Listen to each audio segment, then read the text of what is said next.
Opération délicate ce matin à Blou, petite commune située près de Saumur. L'unique cloche de l'église a été délogée de son emplacement pour pouvoir être restaurée par la suite.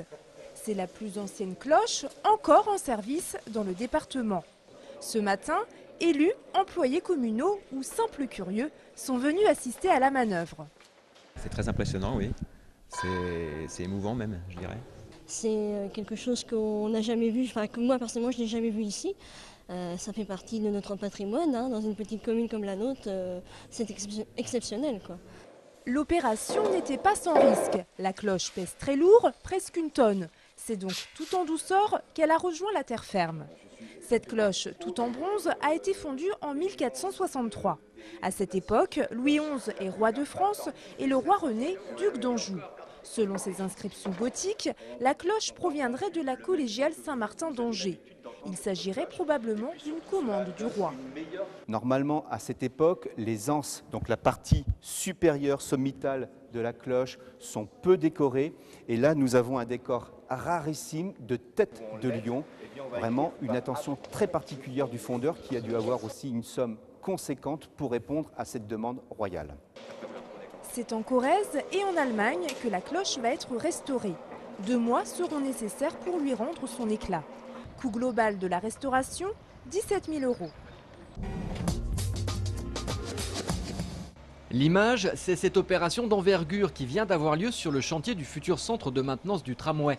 Les équipes présentes sur le chantier viennent d'effectuer le levage des 3 structures métalliques qui vont composer la coiffe du bâtiment. Cela a une vocation purement esthétique et emblématique du projet des architectes.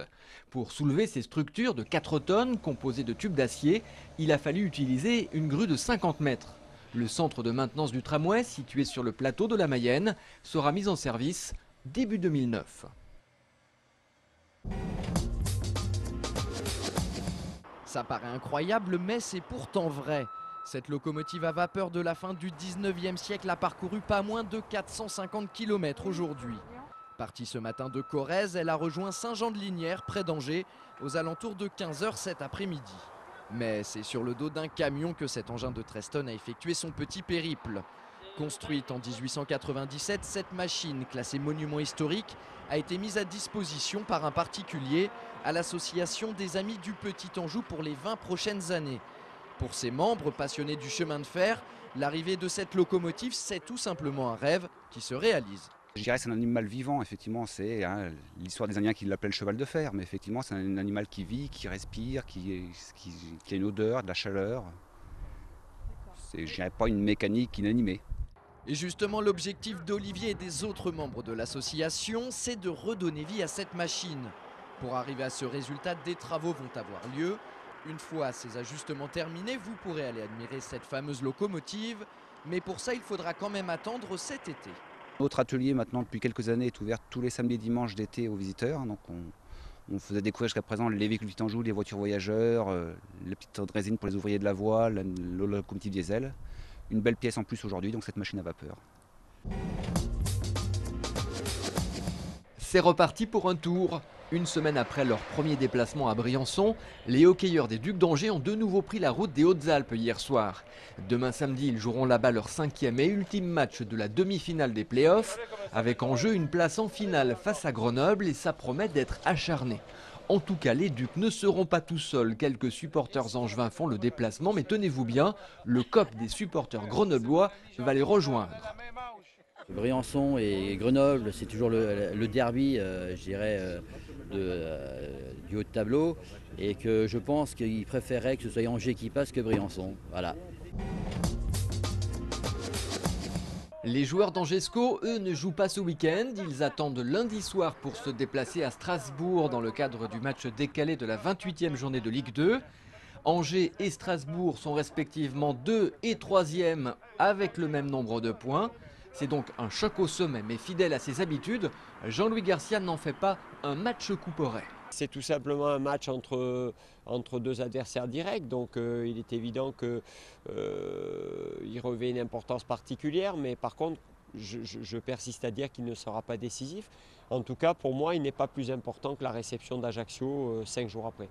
La pression, elle est même sur les épaules des Strasbourgeois qui ont annoncé leur objectif de monter.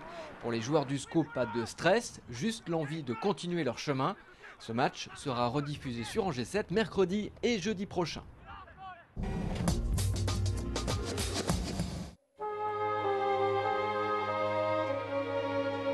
Le roi René traverse les siècles. Cette année, les Angevins célèbrent le 600e anniversaire de sa naissance. Mais pourquoi ce roi intéresse-t-il toujours autant ? C'est l'objet de l'exposition qui débute demain à la Collégiale Saint-Martin. On sait du roi René qu'il était poète et amateur d'art, qu'il a eu 2 épouses et que son charisme et sa réputation dépassaient les frontières de l'Anjou. Nous sommes aux alentours de 1450, lorsqu'il est dans sa pleine gloire, oserais-je dire, 1460. C'est un personnage extraordinaire et qui a des liens avec l'Europe entière, en ce sens qu'il a effectivement l'Anjou, dont il est duc, il est comte de Provence, il est duc de Bar et de Lorraine, ce qui est déjà pas mal, il est prince français, et puis il devient roi de Sicile, avec sa conquête de Naples, bien sûr, dont il a hérité, sa fille est reine d'Angleterre. Une destinée européenne qui explique que certaines œuvres jamais vues à Angers proviennent de Florence, mais aussi de différents musées anglais. Il ne faut pas oublier que Shakespeare, un des premiers, a mis en scène le roi René, pas toujours d'une manière très aimable d'ailleurs, mais il a mis aussi en scène sa fille, la reine d'Angleterre. Les œuvres présentées se situent entre la fin du XVe siècle et le XIXe siècle. L'exposition sur le roi René est visible dès ce week-end à la Collégiale Saint-Martin et jusqu'au mois de juillet. Autre rendez-vous à la cathédrale d'Angers samedi à 17h30 pour entendre notamment l'école maîtrésienne de la cathédrale rendre hommage au roi René.